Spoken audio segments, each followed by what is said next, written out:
Welcome back to another episode of NewOrleans.Football presented by PJ's Coffee. Coming to you from our studio up here on Bets, right next door to Map Hours Ford dealership, state-of-the-art shop over there. Make sure you go check them out. He'll get you the best prices, best customer care, the best service, the best car buying experience that you can have, and that's universal at all his dealerships. So check him out at one of his many locations. Any type of car you want, he'll get you right, he'll get you on the road, and he'll get you the best price that you're going to find. All right, our first topic today is presented by Shea Bear Insurance, the Earhart Agency. They just saved me $120 a month on my car insurance. Call them up. They'll do the same for you, hopefully. They're the best at what they do. And another place where it seems like the Saints are building some insurance is on their offensive line. They drafted Kelvin Banks. That's right. You did there? That's right. And they got him lined up. It was interesting. Fuaga at right, Banks at left, Penning at guard. It seems like those are the two anchor points you want on the end of the line. Been some question about whether or not they would do that this year. Probably still some question about whether or not they'll do that this year. But if that is the starting point, it kind of has to fail for him to go somewhere else because that would be the long-term answer. A lot of talent on that line when you go out there and look at it. The thing that kind of stood out to me is like, man, this could be a legitimate strength of the team this year. Where do you fall on that? No, completely agree. I mean, you've made the point, but I echo it that we're not talking about like, oh, this bad team. Well, maybe they're not so bad on the offensive line. Like, this should be a top 10 offensive line in the NFL. With those investments, with the 14th pick in last year's draft, the 9th pick in this year's draft, Eric McCoy, when healthy, has a case for being the best center in the league. Cesar Ruiz is also a first-round pick.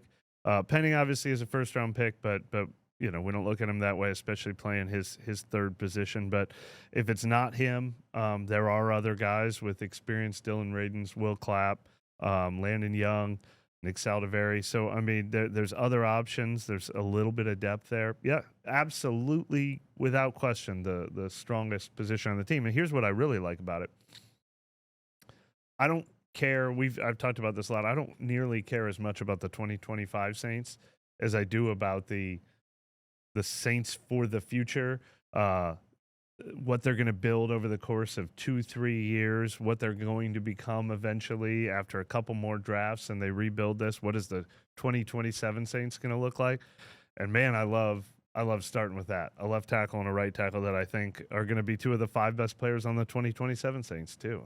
What a great way to start. If Tyler Shuck is going to be anything or Spencer Rattler wins that job, they get to survive behind an offensive line. That's good. No matter what. I mean, great place to start building a foundation. Yeah, no doubt about it. I'm like so far into like the future that I'm like already watching draft guys next year's draft. Yeah. I was watching Caleb Downs. We watched Peter Woods on the Nick cast a little bit. He's somebody I've been watching. I watched Nussmeier. I'm kind of in the weeds on that right now because I think that's where it's kind of the most interesting. But yeah, it really is all about the future right now. I'll go one step further though. Like I feel like if this isn't a top 10 offensive line in the NFL, then something has gone wrong. Yeah. I mean, the level of investment there is just really, really high. They should be good. I like the idea of trying Penning at guard. Yeah. Obviously, anyone that's listened to the show for the last few years, they know I have doubts about him. I had doubts about him at right tackle. I've had longstanding doubts about his ability to play guard. It's quite possible that I'm not a reliable narrator on Trevor Penning because like I thought him playing right tackle last year after watching him through camp was going to be the thing that collapsed the season, and he was okay. Like he was okay minus. Like it was probably like a D level grade, but it was passable. Like you're getting the credits with it, and that's fine. I still don't know about him on the inside. Maybe he can just be a big mauler on the inside, and maybe it works, or maybe it doesn't. But the idea of trying him there, I kind of like, because to me, even last year, him being serviceable at tackle, I don't think that he's an answer at tackle. I don't think he's a starting NFL tackle. I don't think for this team or any other team, he is a starting NFL tackle. If you have him, you're on the wrong side of the equation. I would rather have a James Hurst, honestly. Like, I feel like he's on the wrong side of that. I don't think that you invest him at that position. So I feel like you've lost already. Like, you drafted him, you traded up for him. The draft pick was a failure. It didn't work. He's not a starting tackle in the NFL. The value doesn't equate. But I think that doesn't matter. Like, throw it away. It's done. Like, you missed I mean, it matters in the sense of like that, but like in terms of where you're at with him, like the sunken cost is a sunken cost, and you don't keep chasing it. Like cutting bait on that and trying him on the inside and trying to, extort some value out of him and maybe pulling a win out of a loss by getting him into a place where he can play and maybe be okay. Like trying with something else to see if there's upside. I'm kind of for it. There's kind of a weird little trend in the NFL too, like where guards have started getting like taller. So there weren't a lot of tall guys before, and now like there kind of are some of them in the league. So maybe that's something that works there. I like the idea of trying him there. I have doubts that it's going to work. Maybe he ends up being the best one. If he does end up being the best one, I feel like that's a big win from a losing situation. Oh, God, yeah. Well, a couple thoughts. First of all, I think I was a little too positive at the beginning. I want to make sure that I'm putting a huge asterisk qualifier on it. Kelvin Banks and Tali Fuaga have to hit. Yes. I mean, they're the two most have-to-hit players on the team, even more than Tyler Shuck, even more than Chris Olave, because you had the 14th pick in the draft and you had the 9th pick in the draft. Yeah. And we've got a long history of they might not. Trevor Penning didn't, and he was the 19th pick in the draft, I think. Andrus Peat did not really. He eventually was salvaged as a guard. He missed the draft pick missed on him too. Yeah. Yeah. Cesar Ruiz has been okay, but not what you wanted out of the 24th pick in the draft. So we cannot guarantee the success of Tali Fuaga and Kelvin Banks. I like both players. I like Fuaga even better at right tackle than I liked him at left tackle. But I just agree with the investment they made in those two positions. I cannot guarantee the success of those two players. And hopefully they both hit. They have to. But as for Penning, the answer to this question is not contingent on Penning anymore. That's another thing I like about this.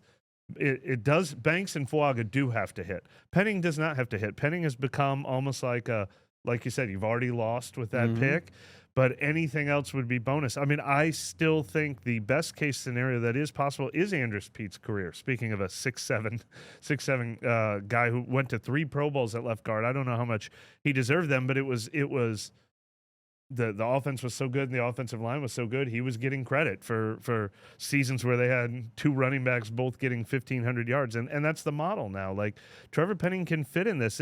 This is the best chance for Trevor Penning to have a career.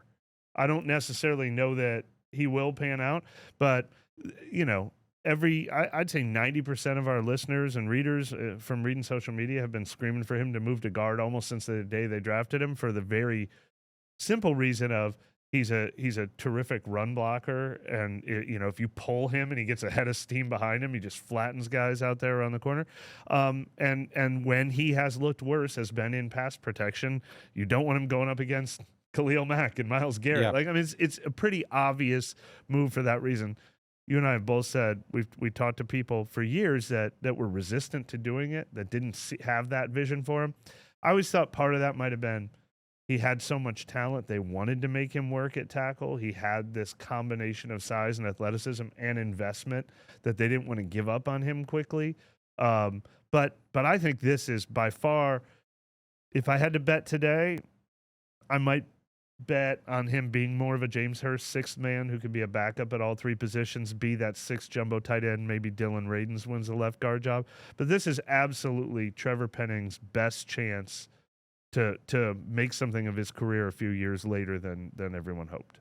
Yeah, I mean, look, those guys are all gone, so maybe there's a reason they're all gone. But people on each of the last 2 coaching staffs, like, adamantly told me that making things faster for him was not going to be the cure. Like, it was almost like one of those things that you bring up and you get talked down to a little bit, and it's just like, oh, all right, like, so that's those conversations have been had with front office people who are still here too, and personnel people who are still here too, like that had the visions for it. It was almost universal. The people that drafted him and the people that were coaching him. It's like, so, but try him somewhere else. That's fine with me. I just don't, it's just hard for me to think that, like, turning up the speed on the podcast playback to 1.5 is going to be the thing that makes him play better. Like, I just don't. I don't think it is, but, like, maybe it is. But it's worth a shot at this point. Like, put him there. If it works, it works. And I hope he does work, because I want whoever the quarterback is to have good protection and be able to actually evaluate the quarterback independent of the offensive line. That would be the greatest thing. Pete's career is so interesting, man. Like, those Pro Bowls and everything. He's almost like, he's kind of like the Adam Driver of offensive linemen. Like, where the audience is like, no, his movies suck, I don't want to watch them. Like, it's so boring, it's terrible. Then, like, people like directors and everything are like, oh no, like he is so talented, like you guys just don't get it. And that's kind of how the Pete conversation played out. But like you throw Adam Driver in a movie, I'm not going. Like it's just that's where I'm at with it. But yeah, I don't know how to feel about those Pro Bowls, but I'm excited to see this line. And like you said, I think those two tackles, that's like make or break on everything, really. Like it really is. Like if you miss on those two guys, like I think it kind of has to start a larger conversation. Yeah. Like they have to be the anchor points I'm not of this saying team. I think they will miss, but it's just there's a lot on the shoulders. One other point we should make about why the offensive line could and should be a strength. It's what this staff does best. Like Kellen Moore just came from the Eagles, brought TJ Pagnetti with him from the Eagles. They want to build their team this way. They would love it if Tyler Shuck or whoever starts at quarterback could throw for 3,100 yards this season because their run game is so efficient and their offensive line is so good and they're keeping them clean. It's a staff that in theory, even if you didn't show me who the players on the team were, the offensive line should be the thing they do best. Is Trevor Penning like forever the like one of them guys that like coaches are gonna be like, no, I can save him? No, maybe he's Adam Driver. He kind of feels like that guy though. Like if you're a coach, you're like, no. Like they got it wrong. I can fix this guy because like he does have all the traits. Maybe. I mean, maybe we'll see. We'll see how much. You know, it is very interesting that they're starting him at left guard with the ones. That's a little surprising. I got a theory on this. Okay, I want to hear it in a sec. But my setup is, if you're teaching this guy a new position and it's kind of his last effort, let him work in the shadows and be the second team left guard. I think it's different though, because I think one of the things with Penning is that he's maybe a little there's maybe a little fragility there, and confidence fragility. And I think it's the same reason they started him starting last year and let him struggle with the first team, because I think once you move him down, like maybe it starts to spiral and you lose it. Yeah, it's interesting.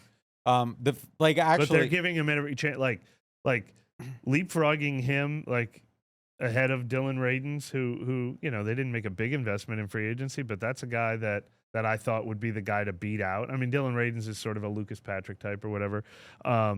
And then Nick Saldiveri's not getting that chance, and Will Clapp's not getting the chance. I was almost a little surprised. This is actually my first point on the next one. Let's just go to it. Yeah. Next topic presented by Hard Hide Punch-a-Tool Strawberry Whiskey. They also got the Chilton County Peach. Make sure you check them out. The red bottle, the orange bottle.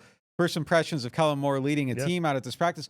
One of my low key, like, I talked to this on the sideline with someone at the practice too. I thought it was you, but it must not have been. Could have like been. One of my first impressions was kind of like, man, he recognizes. Oh, I was talking to Doug Mouton. Me and Doug Mouton were talking about it, and Doug pointed it out too. Like, it was impressive to notice that they recognize that about Trevor after just a minimal exposure. Because like I really think that he's somebody that struggles with confidence, and knowing that. I think you have to coach everybody a little bit differently. And I think recognizing that, okay, this guy isn't the type of guy that's like, I'm going to doubt him and make him fight for it. I think Trevor's a guy that, like, if he gets like behind a little bit, maybe because of all the bumps and stuff in his career, that he's someone that you could lose him kind of quickly. And I think you have to put him in a spot and let him sit there. I think it's the same thing that happened last year. I was impressed that they recognize that. Maybe it's wrong, but I just think that, like, you have to know him as an individual. And that was, like, something that kind of stood out to me, like, they're, like, seeing this kind of clearly right now. And, like, I think that's a good way to do it. Radins might be someone that, has been a starter, has been a backup.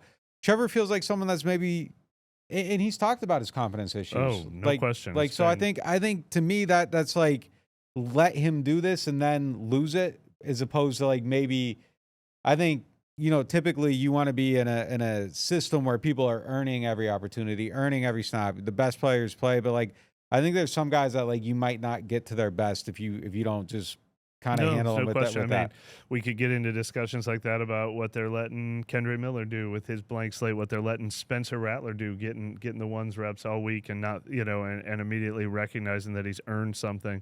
No question. Hit on that real quick. Like our information is that Spencer got the first team reps all week. Yeah, he hinted toward rotating. He said Jake got first team reps, but it has not so far been a thing where this is your day, this is your day, this is your day. That's not how they went through last week. Maybe they rotated guys in and they all got to throw to Chris Olave. Maybe they all got to take some snaps behind the first team offensive line. But so far Rattler has gone first. Yes. Maybe they intend to start, but this is so far has not been one of those every other day job battles. Like as we understand, how we would go out and watch it and say, this is first team reps, this isn't. Yeah. But my first impressions of Kellen Moore, and this is me projecting, this is confirmation bias for sure, but we've seen some things that he's less comfortable doing. Like, he did not want to be the guy having to answer the questions about what happened with Derek Carr in a press conference setting. Anything in a press conference setting, almost like he feels like, he's like, I'm going to try to say as little as possible, get out of here. But he looks like this is his element. This is what he wants to be doing. And he even said that. He's like, there's a, what did he say? There's an element to the job in the first 3 months where you're like stuck in an office, you're building your staff, you're evaluating draft picks. He had a term for it that I thought was really good. And he's like, this is what I want to be doing. I want to be on the field, lining guys up, running plays, coaching guys, teaching guys. And it looks that way. I mean, this is what he wants to do. He wants to coach football. He doesn't want to be the CEO of the Saints. He wants to coach their offense. And I think you see it. I think you see the pep in his step, the bounce in his step. I think you see him working the entire offense. He's behind the offensive line. He's with the running backs. He's with the quarterbacks. He's with his assistant coaches or whatever. This is what's going to make or break him. One like aspirational person that I thought of was Kevin O'Connell. I think I saw a list the other day where somebody said, here's the top, I think it was top 8 coaches in the league, and they had Kevin O'Connell in it. And I thought, that's kind of how Kevin O'Connell struck me. Like, he never wowed me in a press conference. He got to his job pretty quickly. He was a backup quarterback who kind of rose the ranks quickly as a quarterback coach. And then he got to coaching football and doing a great job at it. And now people say he's a top 8 coach. That's like Kellen Moore's possible path to success, is just being a good offensive football coach. He's not going to come on and be Sean Payton right away. That's not, or Mike Tomlin. If he's going to succeed, he's going to be Kevin O'Connell. Yeah. And if he's going to succeed, he just has to be Kellen Moore. Just find your path to do it. But KOC is a good example. He's not like I don't know. He doesn't strike me as like a fire and brimstone type of guy. Like, there's different ways to do this. And one way to lead a room is just genuinely being smarter than everybody in it and displaying that every single day and making people better at what they do. And they can believe in you that way without necessarily like the verbal threat or whatever. Like, there's a lot of ways to get people to buy into your system. I just think they gotta have something they're defining in the players feel as success early on. And that could be wins. It could maybe not be wins. It could just be, feeling like the system's working and we're building this. It's getting there. It's going to be better. It's going to be better. It's going to be better. And then, it is. But there's a lot of different ways to get people to buy into what you're doing. Yeah, I mean, my impressions of Kellen Moore early on are pretty similar to yours. I think that he feels like he's out in his element out here. It feels like even at the podium, he's coming to his own a little bit more, probably because there's more true things to talk about within his realm. It's football. It's not, salary cap. It's not roster moves. This is where he's comfortable at. And then I think, a year from now, when you're back on those topics, having gone through it, like, I think he'll probably project a little bit different in some of that stuff too, as opposed to like a guy that got hired a week ago and now he's sitting here answering questions about Derek Carr not really having time to go through it or whatever. So I mean, definitely interesting, but I think he looks good out there. I like the way the practice was run. It seemed deliberate. It seemed pretty good pace. Saints had pretty good pace last year in their practices, especially in camp. So it's not like a shocking change. Special teams period seemed way shorter. Maybe it was just because it was an hour-long practice. So we'll kind of see how that goes before or down the road. It does seem like there was a lot of time spent on special teams before. And it's almost a practice stopper. It'll be interesting to see how they do it going forward. But anyways, we're going to take a quick break here and we'll be right back. Rouse's Markets is voted best grocery store in New Orleans, best grocery store in Baton Rouge, Mississippi, Gulf Coast, Thibodaux, Houma, Hammond, Lake Charles, Mobile, year after year. Thank you for choosing us best grocery store on the Gulf Coast. Number 1. Thank you. Thank you. The number 1 grocery store In Mississippi, Alabama, Louisiana. 1 million customers a week can't be wrong. Welcome to Rouse's. The NewOrleans.Football show is proudly presented by PJ's Coffee. PJ's Coffee has some of the best drinks that you can find. They have locations all over the city. They have pastries and everything else you need to get your day started. So go check them out. Looking for the best insurance coverage at the lowest price? Look no further than Chabert Insurance, the Earhart Agency. They are a local independent insurance agency right here in New Orleans, specializing in home, flood, and auto insurance. At Chabert Insurance, the Earhart Agency, their dedicated team will shop every available carrier in the market, ensuring you get the most comprehensive coverage at the lowest possible price. Why settle for less when you can have the best? Trust Chabert Insurance, the Earhart Agency, to protect what matters most to you. I do. I've been a client of theirs since 2021. Call them today at 504-326-6526 or visit them online at Protected by Chabert. That's 504-326-6526. Chabert Insurance, the Earhart Agency, your local insurance experts. Hardhide flavored whiskey, Ponchatoula strawberry, and Chilton County peaches in your favorite bars, stores, and restaurants. Hardhide Chilton County peach whiskey is a blend of aged wheat whiskey, light American whiskey, and fresh Chilton County peaches from Alabama's Durbin Family Farms. And Hardhide strawberry whiskey tells the story of a small town famous for strawberry farming. A delicious natural strawberry-infused 86 proof whiskey for whiskey lovers. Just look for the red and orange bottles in your favorite stores, bars, and restaurants. Welcome back to NewOrleans.Football presented by PJ's Coffee. It is now time for our next topic presented by Rouse's, the official supermarket of the New Orleans Saints. One of the first things that Kellen Moore said when he came out, like he put Ted Rath in the spotlight. Ted Rath is the strength and conditioning guy. Obviously a huge issue for the Saints the last couple of years. Came down to the point where Rizzy basically said they weren't stretching right, and then they started stretching and players stopped getting hurt at the same rate. It was kind of crazy. But having that be one of the first comments coming out of the very first OTA kind of stands out as a major culture shift. Would you make of that?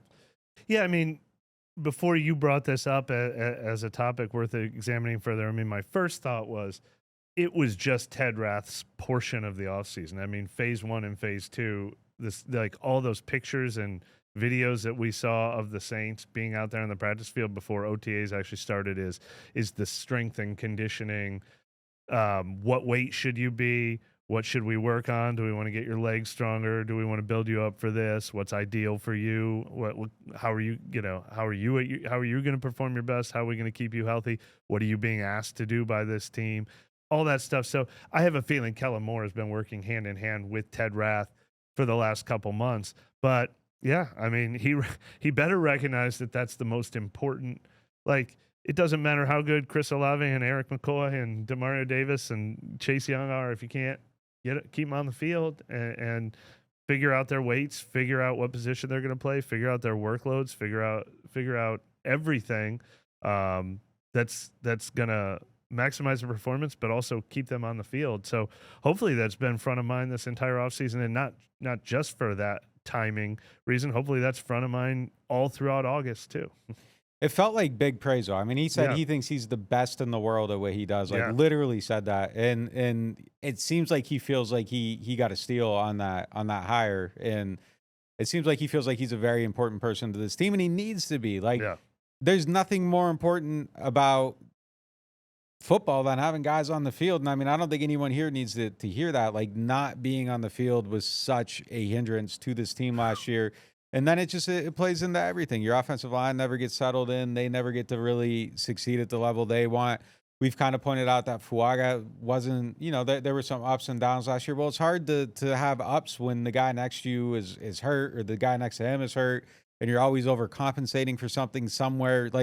Just to be able to get people on the field and keep them on the field in light of how last year went, the coach feeling like they have the best guy in the world. Yeah. That feels like a major win. And when we first met with the coaching staff, you wrote a story about Ted, right? Yeah, it's on the website. If you guys want to search the website for it. And you came out of that, hey, we should write about this guy because he is low key incredibly important, and he is actually really good at his job. He's won trainer of the year, whatever that award is, twice in his time. Rams in the heart of Sean McVay's success. Eagles up until they kind of you know how it always happens, the person's a hero, and then when you need the year that The reason Kellen Moore got a job, Nick Sirianni fired everybody because he was trying to save his own job. He left like in that summer before the Eagles Super Bowl, but he was a big part of the Eagles' success that they had in the 3-4 years before that. So he's been a part of really, really winning programs. Yeah, it's a thankless job too. Like you get some bad luck, and then all of a sudden, like everything's going wrong with you. But yeah, it's just like it just seemed like that felt like a healing moment. Like, okay, like this part of it's solved now. Like if there are issues, like, okay, I get it, but like he feels like he got the best possible person, and it wasn't like, hey, there's 2 Alabama guys, let's get one of them. You know, like it felt like there was a very deliberate plan. To be fair, I appreciated the Saints' approach with Matt Ray as well. Like they were thinking outside the box. They got one of the best guys doing what he was doing, and praised the hell out of him for 2 years until the year that they were like, well, everything's going wrong, so we got to replace this guy. I mean, like you say about it being a thankless job. It is, no doubt. They have a trouble surviving. I liked what the Saints. But when DA was putting together his staff, sure. like, and that was one where it was like, we're going to bring in 2 guys and let's try to get one of them. Yeah. Like it wasn't, this is the guy I want. Yeah. I'm getting him and I'm taking him. It's not like, let's go see what Matt has over at Ford instead of being like, I'm getting a Bronco. I'm going to go buy it. I know the color. I know the trim. I know the interior. Like, you know, it just kind of, and that kind of felt like how his whole staff came together, from the offensive coordinator to the trainer to everything. And this is just like a very like, yes, like this feels like the right way to do it. He's going to go out with the guy or succeed with the guy. But like, there's no, the hiring process didn't go the way they wanted. Oh, why did Nick Saban keep this guy and not the other one? Like it was, this is the guy, we're getting him and he's going to be my coach. So I like that approach. It's interesting though, because I did a story with Matt Ray last year with Taysom Hill, and I was fascinated by that, and with Chris Olave last offseason. Did this story with Ted Rath. It's low-key probably the most underrated job on every NFL team that people like. We always talk about like Kai Harley. Nobody knows the Kai Harleys on every team, but everybody knows Kai Harley around here. I don't think people pay enough attention to the Ted Raths of the world, and they're probably some of the most important people in the sport. And look, we both like Matt Ray. Like we both like talking to him. Both think he's very, very smart. Like the criticism here is just that like the DA process like wasn't as direct, I think, on any of the stuff. And look, I mean, if you're in that role and things start going bad with the head coach and there's a falling out effect, like there's probably things that happen that are beyond your control within that. So, you know, it just didn't. A lot of things didn't work last year. A lot of blame to go around for it. Moving on to our next topic, presented by Bobby Hebert Cajun Cannon Restaurant. And I put this one on Bobby's name because he was the guy that I think most wanted to see the Saints go after Aaron Rodgers. Really? Yeah. I kept asking questions about it. And look, I understand it. Like I disagree in the sense of that. Like I think it should be a youth movement. They should just be going on with the younger guys. But like I can understand like Aaron Rodgers at $10 million. Yeah, like a lot of teams should want to do that at that price. But I don't think this is one of them. But anyways, Aaron Rodgers was asked the question. I don't even know what this event was. Just seen the tweet, but he was asked a question. Where he's taking questions from fans, and he was asked if he would ever come to New Orleans. This is what he said. Would you ever consider playing for the Saints and making us great again? Because you know. No.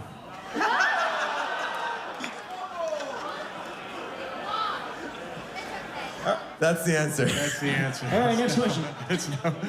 No, I played there a couple times, but no. The answer is no. I'm too old. I don't want to live in Louisiana. That solves that problem. He ain't going to be on the Saints. And look, I understand. Like, I don't think he should want to be here. I don't think the Saints should want him. This is not a union that should happen on any front. But I guess kind of the question is, in the conversation that was being had in the fan base was, should the Saints feel insulted by how he kind of answered that question? I mean, this is sort of like the no primetime games conversation, right? Like, yes, it was insulting. Yes, they should feel insulted. And it makes 100% perfect sense. Why would Aaron Rodgers, who has maybe 1 year left of football, want to come to the team that everyone's ranking 31st in their power rankings right now? Like, he shouldn't be interested in them at all. Now, it felt like there was more to it than that, because his specific answer was, I'm too old. I don't want to live in Louisiana. Like, is he making I don't want to live in Bourbon Street, Like, if all he wanted to do was be, like in California, like there used to be talk he wants to be on the West Coast, he wants to be in California, he's about to go to Pittsburgh, so he's obviously not picking Pittsburgh because he's always wanted to live in Pittsburgh. I'm assuming Pittsburgh's a nice city. I know, but he's picking the team in that case, so I'm sure he's rejecting the Saints as a team. But they should feel insulted, but I think they should also feel okay with feeling insulted, just like the no primetime games. Don't try to cover anything up to save embarrassment. Go all the way in at being bad right now. But that should be his answer. Of course, he always adds a degree of like smarminess or snarkiness or whatever to everything he says, and that was a very snarky response and insulting to the Saints. But until they're a better team, look, Tom Brady wanted to come here 5 years ago when they had built something special. No one should want to come here now. Yeah, I agree. I mean, I agree with everything you said, but there's also an element of, like, if you're being realistic about who you are, you probably shouldn't be insulted at all either. Like, if we're all, hey, let's go down to, let's drive down to Bobby Heber's and have lunch, and I got a 2-seater car, and there's 4 of us sitting here. Well, why the hell would anyone want it? Like, we aren't going to pile into my car. Like, so the Saints need to just understand that, like, they are in this rebuild and they aren't in a position to attract someone like an Aaron Rodgers, nor should they want to. That's the other part. Like, that shouldn't insult them because they shouldn't want them. And they should be in a place where they're like, yeah, we're rebuilding. A guy in that position in his career should not want to be here. And I think if you're being truthful about that, like, yeah, who cares? Like, F him. Like, let him go do his thing, and you're doing your thing, and you're trying to build a better future, and it shouldn't include him either. And Aaron Rodgers shouldn't be insulted if the Saints are like, no, we don't want you because our team isn't ready to win a Super Bowl. And I hope as they sit there on airline that their conversations are, yes, we are not ready to win a Super Bowl. Like, yeah. And if you're having that conversation, then this doesn't matter. Like, let him go do what he wants to do. Good, he's leaving. Like, that was my first reaction, was like, good, okay, like, this can't happen because he doesn't want to be here. I do want to make it clear, though, that it is fine for any Saints fan to feel insulted by Aaron Rodgers, because he did say it in a belittling way, and he said, I think the question was, would you ever play for the Saints? And he said no. Even if he was a younger quarterback, he made it seem like he'd never want to play for the Saints. So if you want to hate Aaron Rodgers, you're allowed to hate Aaron Rodgers. Unlikable fellow, like, no doubt about it. Definitely ammunition. If they play Pittsburgh ever and he's there, like, let him have it. But and hopefully the Saints get their lick back. But I don't think they're in a position to even be worried about that right now. Right. All right, gonna hit a quick break, and we'll be back with the question of the day. I got hurt in a car wreck. Why should I get Gordon? Because when you're hurt, you need money. And I fight for the people of Southeast Louisiana every day. I got a client who injured their neck in a car wreck, $250,000. Another client was hit by a big truck and needed back surgery. I got them $700,000, and they deserved every single penny. That's what I'm talking about. Why wouldn't I get Gordon? If you've been hurt in a car wreck, just call me, New Orleans. Get it done. Call 504-800-8888. You ever take a bite of something and immediately think, yeah, I'm coming back for this? Bobby Heber's Cajun Cannon Restaurant just added some new dishes, and man, they crushed it. The shrimp and crawfish pistolets, golden and stuffed with bold Cajun flavor. Fried oyster tacos, crispy, fresh with the perfect kick. And the soft shell crab Alfredo, creamy, rich, and absolutely worth the order. They're open 7 days a week, and they deliver late. Bobby Heber's Cajun Cannon Restaurant. Delicious food, superior service. Attention Saints fans, don't let pests and termites invade your home field.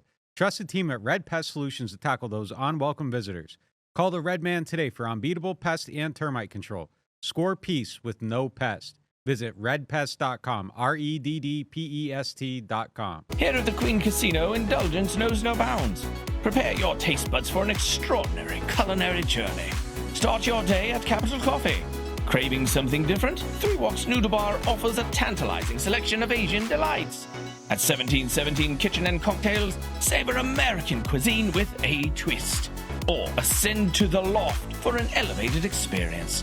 Enjoy artesian grazing boards and exquisite craft cocktails. Join us at the Queen Casino. Your royal adventure awaits.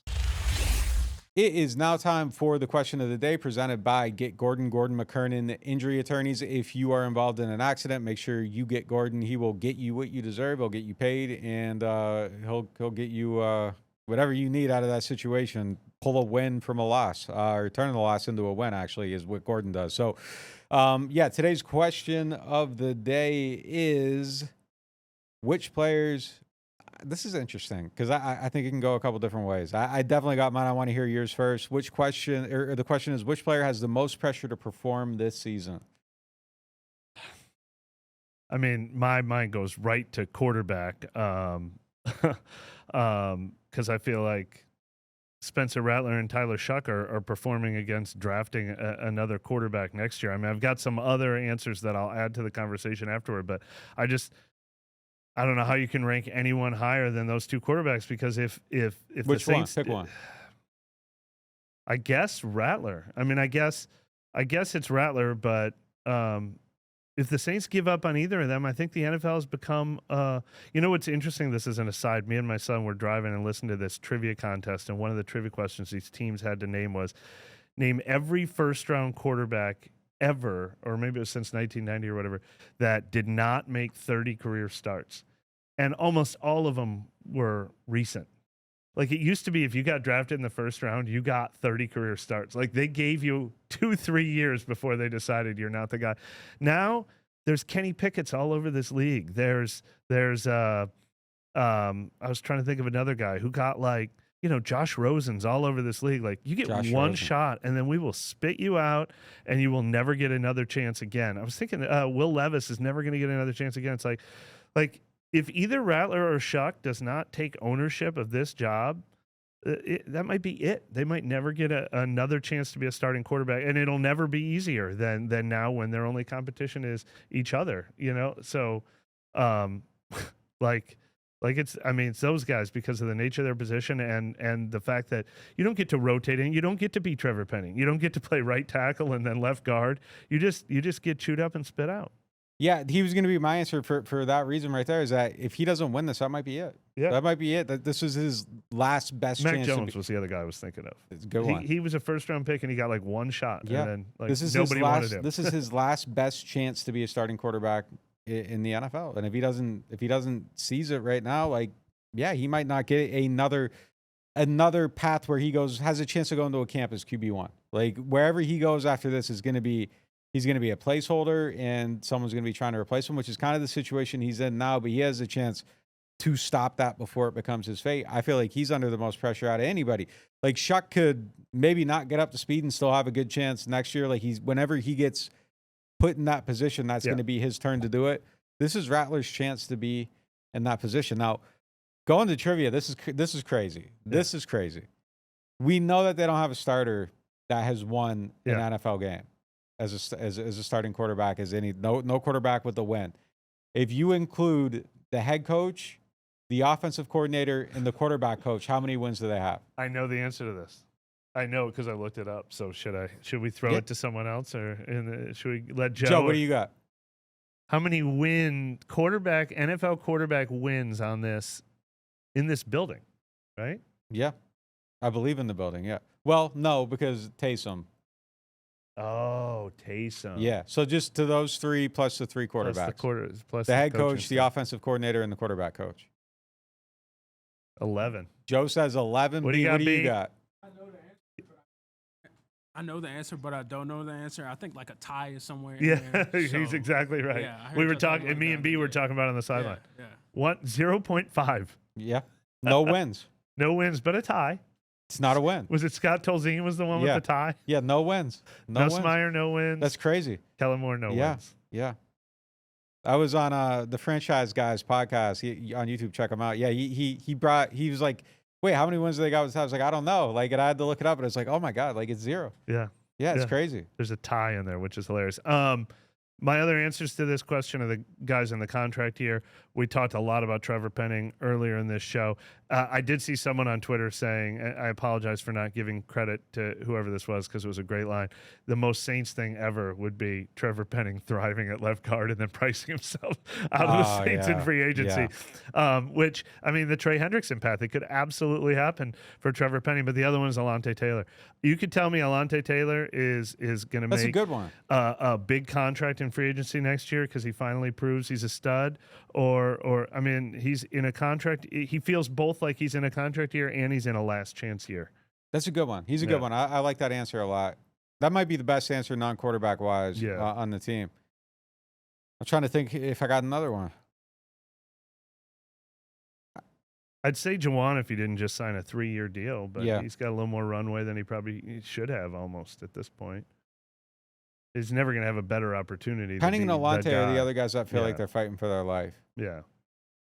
Definitely. I don't know that there's anybody else in that kind of position. Like, I think there's some pressure on Kool-Aid to prove it. But not with the deadline. Not with the deadline. Not with the deadline. Yeah, not with that contract year deadline. Yeah, I think that's it. All right. Penning and Alante. I still think it's Rattler, though. I think Rattler's top of the list. Yeah. All right. It's going to do it for today's show. Appreciate you guys tuning in. We'll talk to you next time.